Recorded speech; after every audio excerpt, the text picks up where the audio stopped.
First up is the main board. We're going to want to get this plastic piece off, set it off to the side. Now we're going to want to get these clips removed. This guy right here just comes right out, little micro USB. This guy's going to have two pieces that you push down on the right and left side, which releases the latches. Should just come away from the board. And if you're having issues where one side's coming out and the other side isn't, just replug it back in and then try one more time. This one's going to have a clip on the back of it. You just use your thumbnail to depress it.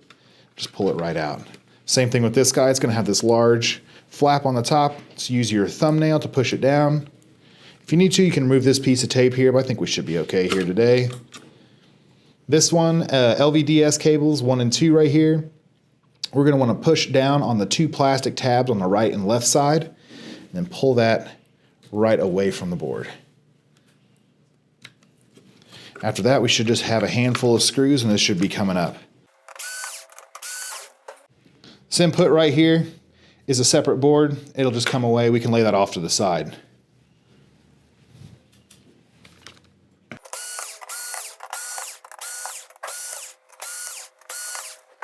do believe that's going to do it for screws. I feel like there is a little bit of adhesive.